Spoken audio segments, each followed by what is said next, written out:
qui est très très intéressant. Néanmoins, le sujet que je vais présenter, c'est un sujet qui me tient à cœur et c'est un sujet qui tient notre laboratoire à cœur, qui est la résistance aux antimicrobiens. Et nous allons voir au cours de cette présentation pourquoi il est important de parler de la résistance aux antimicrobiens, quelle est la définition de la RAM et qu'est-ce qu'on peut faire justement pour lutter contre l'émergence de la résistance aux antimicrobiens. Il faut savoir qu'aujourd'hui, ou plutôt aujourd'hui, selon les estimations de l'Organisation mondiale de la santé, en 2050, la résistance aux antimicrobiens sera la première cause de mortalité dans le monde. On va voir durant la présentation qu'aujourd'hui, la première cause, ce sont les cardiopathies ischémiques. En 2050, si rien n'est fait justement pour lutter contre cette émergence importante de la résistance aux antimicrobiens, la RAM va devenir la première cause de mortalité dans le monde avec 110 millions de personnes qui vont mourir chaque année à cause de cette résistance aux antimicrobiens. 10 millions de personnes qui vont mourir chaque année, c'est-à-dire une personne va mourir toutes les 3 secondes, ce qui est énorme. Une personne va mourir toutes les 3 secondes à cause de la résistance aux antimicrobiens si jamais rien n'est fait. C'est pour ça que maintenant, l'Organisation mondiale de la santé a tiré la sonnette d'alarme pour justement inviter les gouvernements, tous les acteurs de la santé, publics ou privés, justement, pour mettre en mesure des interventions pour confiner cette résistance aux antimicrobiens.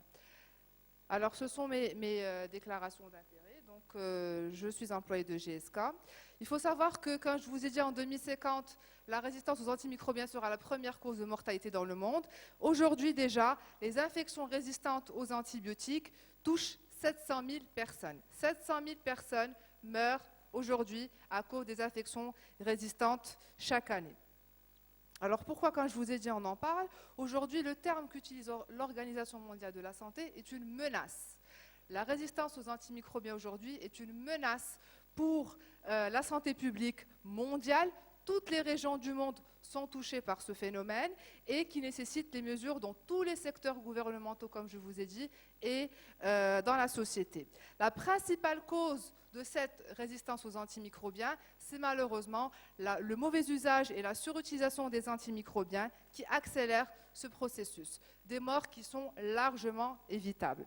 Alors pourquoi on en parle? Aussi parce que si on se retrouve avec des bactéries qui sont résistantes à des antibiotiques, c'est comme si on revenait à 50 ans ou à 100 ans en arrière. Aujourd'hui, quelqu'un qui a une otite moyenne, quelqu'un qui a une sinusite, quelqu'un qui a une infection respiratoire basse, on lui donne un antibiotique, après une semaine, il est guéri. Si on continue de cette manière, à prescrire de manière inappropriée les antibiotiques, nous allons nous retrouver avec des antibiotiques qui sont là, mais qui sont inefficaces. Et donc, on va avoir des maladies qui sont plus longues, une mortalité qui est plus accrue, nous allons avoir un séjour prolongé en hospitalier, nous allons perdre la protection pour les patients qui sont en chirurgie, donc ici on parle de la prophylaxie, qu'elle soit péropératoire ou post-opératoire. Bien sûr, on va perdre aussi la protection pour les patients en oncologie, vous savez que ce sont des patients qui sont immunodéprimés, sans oublier l'augmentation des coûts.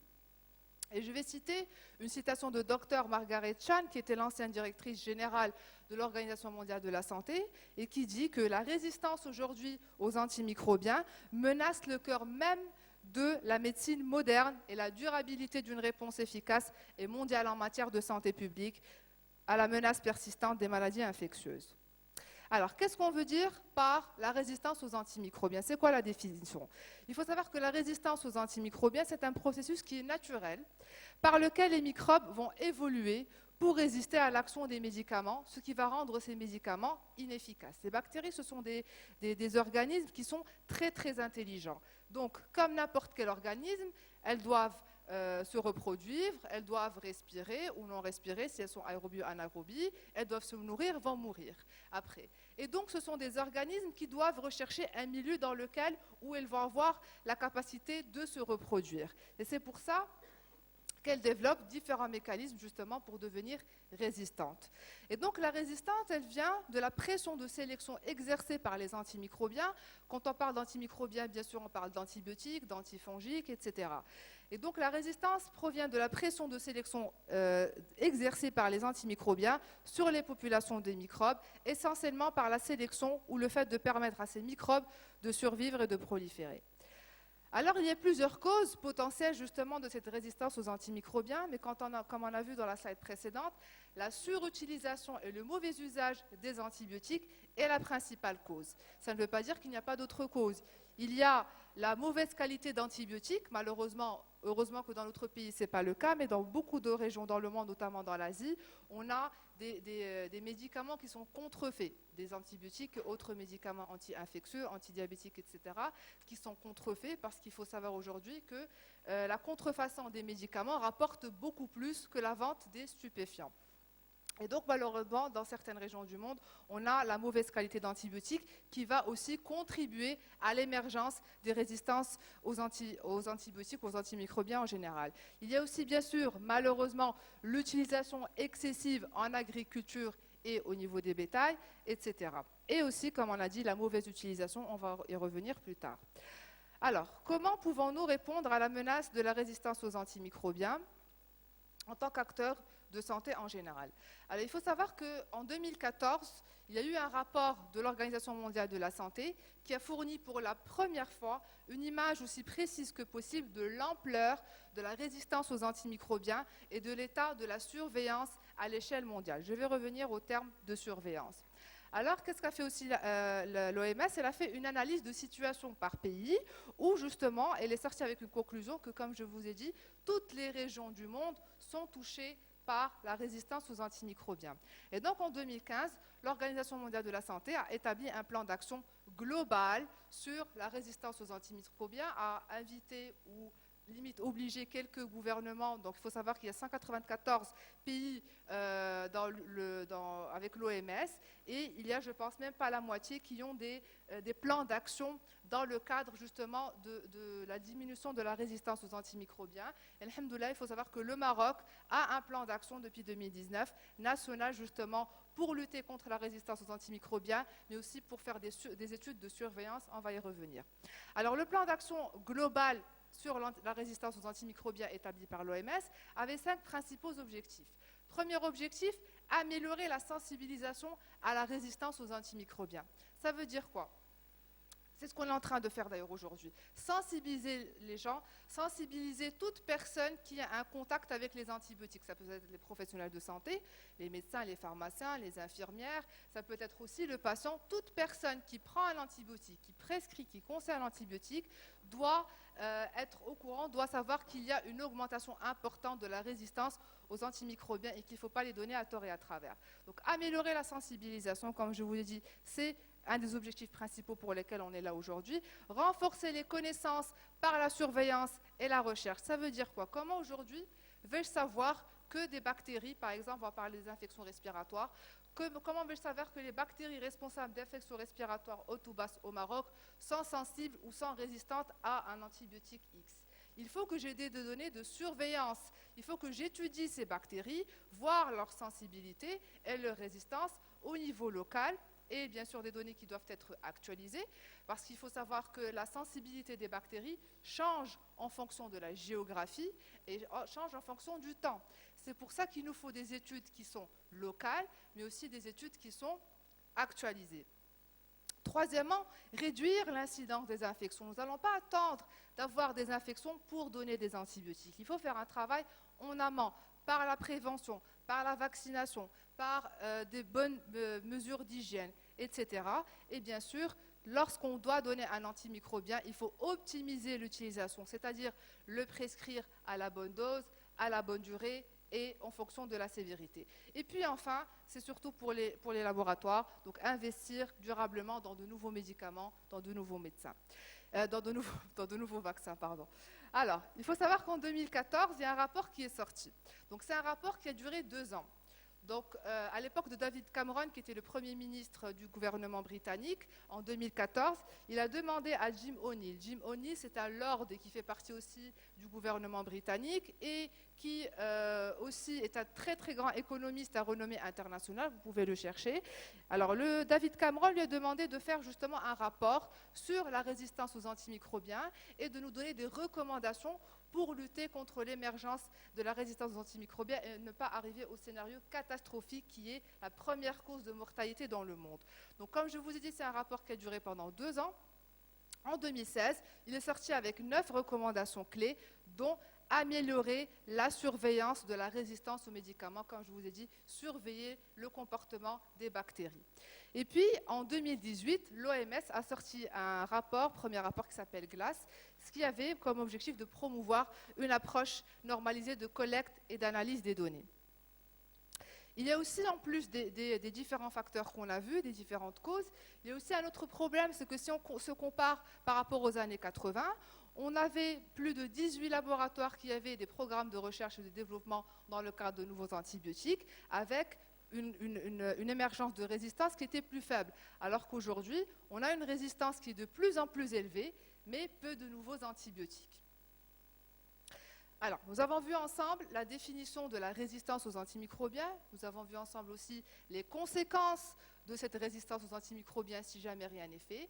Et nous avons vu aussi qu'est-ce qu'on peut faire justement pour lutter contre l'augmentation de la résistance aux antimicrobiens. Et parmi les différentes choses qu'on peut faire, c'est justement, comme l'Organisation mondiale de la santé, différents gouvernements, faire des études de surveillance antimicrobienne. Pourquoi il est important de faire des études de surveillance? Parce que, comme je vous ai dit, ce sont des études qui vont nous permettre de suivre l'évolution de la bactérie, voir si la bactérie est sensible ou résistante.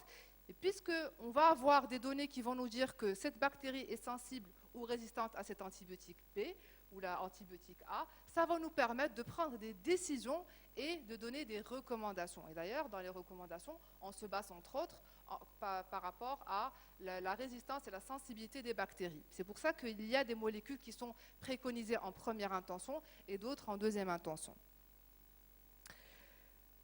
Alors, je vais passer rapidement les objectifs. Bien sûr, il y a plusieurs objectifs, principalement donner des soins efficaces aux patients et avec une bonne sélection antimicrobienne.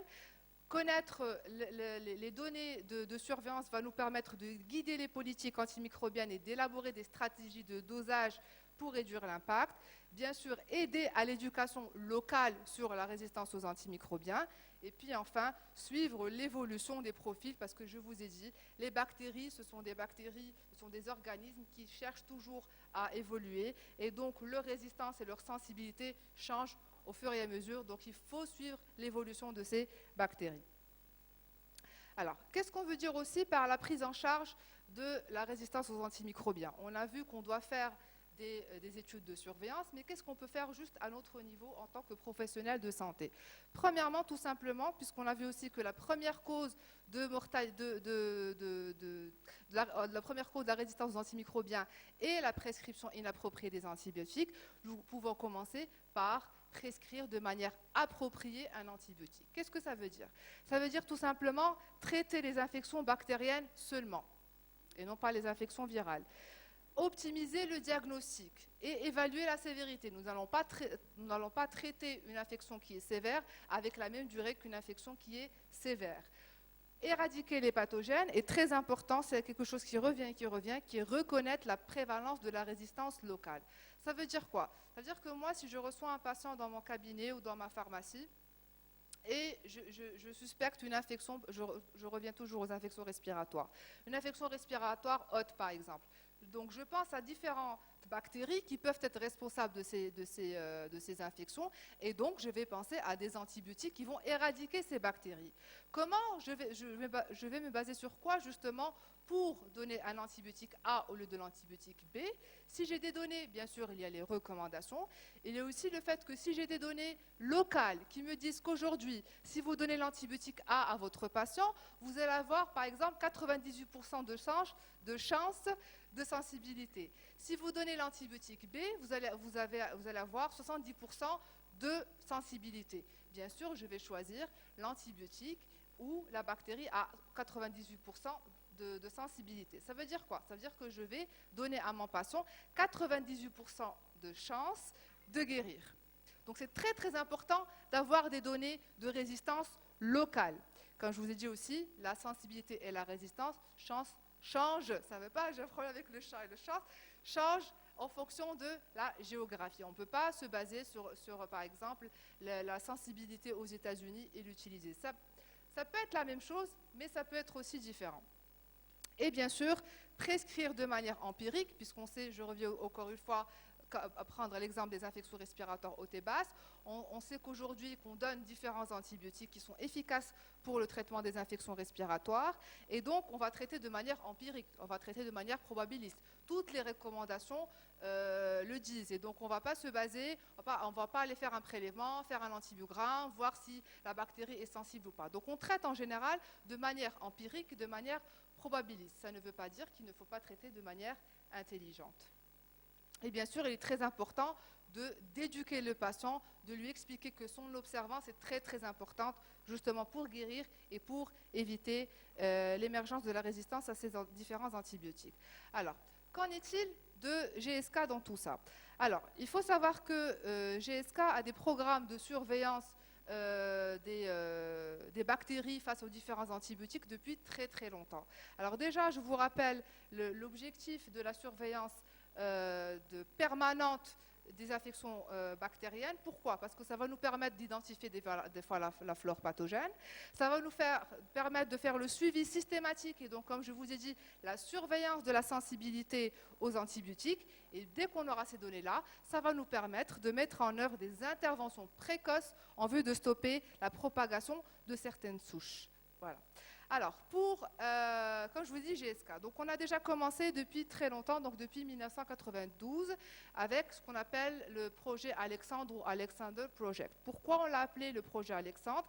Parce qu'on l'a appelé après Alexandre le Grand, parce qu'on dit qu'il est mort d'une infection respiratoire. Donc, c'était une étude longitudinale, internationale, multicentrique, avec plus de 90 publications et d'abstracts partout dans le monde. Et puis après, à partir de 2002, on a les études qui s'appellent les études SOAR, qui veut dire Survey of Antibiotic Resistance. Alors, quel est l'objectif de ces études SOAR, ou l'étude SOAR? Alors, l'objectif est de collecter des isolats d'agents pathogènes. Alors, les différents agents pathogènes responsables des infections respiratoires communautaires acquises, qui sont, comme vous le savez, le streptocoque pneumoniae et l'Haemophilus influenzae. Alors, on travaille avec des laboratoires et donc ces centres doivent nous donner des isolats de pneumocoques et d'Haemophilus influenzae. Pourquoi avoir choisi les infections respiratoires communautaires? Parce que, comme vous le savez, ce sont des infections qui sont très fréquentes. Ce sont parmi les principaux motifs de prescription d'antibiotiques, dans 70% des cas en général. Et les principaux germes sont le streptocoque pneumoniae et l'Haemophilus influenzae. Pourquoi aussi s'intéresser aux infections respiratoires? Parce qu'aujourd'hui, les infections respiratoires basses sont la 3e cause de mortalité dans le monde après les AVC et les cardiopathies ischémiques. Alors, je vais parler brièvement du protocole de SOAR. En fait, on prend des isolats au niveau des infections respiratoires hautes et principalement au niveau des infections respiratoires basses. Et ensuite, on les envoie à un laboratoire indépendant qui va faire ces analyses de microbiologie, de sensibilité et de résistance. Alors, GSK s'engage pour qu'aucune information permettant l'identification des patients ne soit communiquée. Nous, ce qui nous intéresse, c'est quand l'investigateur, c'est-à-dire le centre avec lequel on travaille, va recevoir un isolat. Ce qui nous intéresse, c'est est-ce que c'est un homme, est-ce que c'est une femme, son âge, son sexe, et bien sûr la pathologie et l'isolat. Est-ce que c'est un streptocoque pneumoniae ou c'est un Haemophilus influenzae? Donc l'anonymat est très important pour nous, doit être maintenu et l'investigateur doit s'assurer que les données des patients sont enlevées des dossiers de l'étude. Alors, on a déjà fait ça au Maroc. Il y a eu déjà une vague en 2004-2006. Il y a eu une vague aussi en 2007 et 2009.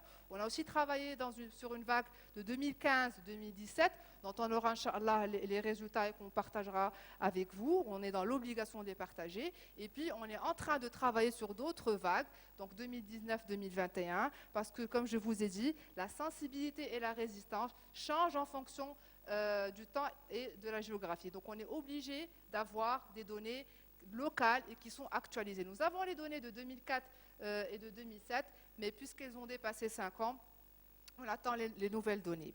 Alors, je vais finir sur une liste de modèles de l'Organisation mondiale de la santé des médicaments essentiels. Je ne sais pas si vous avez déjà vu ça ou pas. Alors, il faut savoir que l'Organisation mondiale de la santé, dernièrement, a classé les antibiotiques en 3 catégories. Catégorie Access, Watch et Reserve. Alors, la catégorie Access, ce sont des antibiotiques qu'on donne en général en première ou en deuxième intention. Et pourquoi ils sont appelés access? Parce qu'ils doivent être largement abordables, largement disponibles et assurés par une qualité. Quand on parle ici assuré par une qualité, comme je vous ai dit, à cause de la contrefaçon dans certaines régions dans le monde. Alors, quels sont ces antibiotiques? Nous avons en première intention l'amoxicilline et l'amoxicilline acide clavulanique. Ensuite, on a d'autres antibiotiques où vous allez voir qu'il y a une astérisque, contrairement à l'amoxicilline et l'amoxicilline acide clavulanique.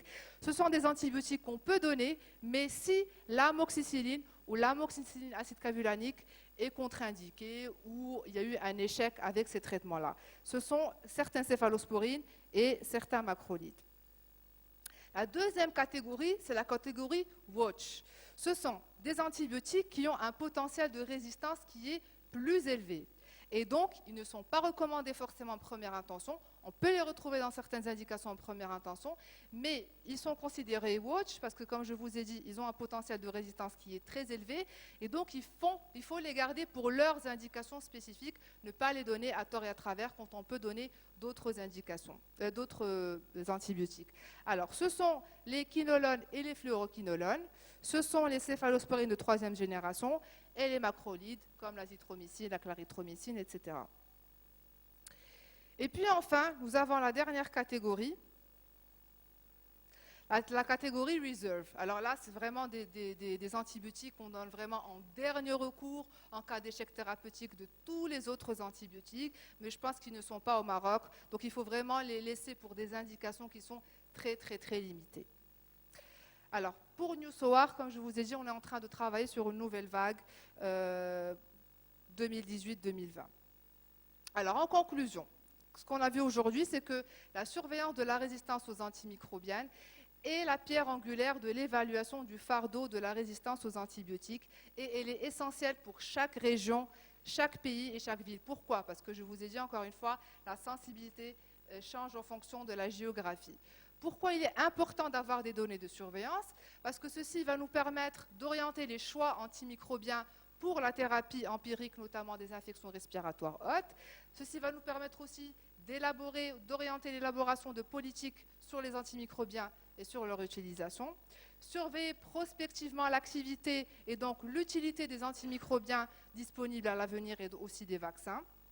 On a vu aussi un point qui est très important que j'ai dit et je redis, que la sensibilité des agents antimicrobiens contre les pathogènes respiratoires varie avec le temps et la géographie, d'où l'importance d'avoir des données locales et actualisées.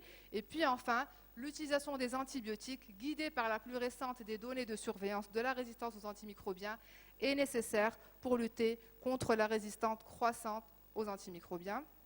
Et je vous remercie pour votre attention.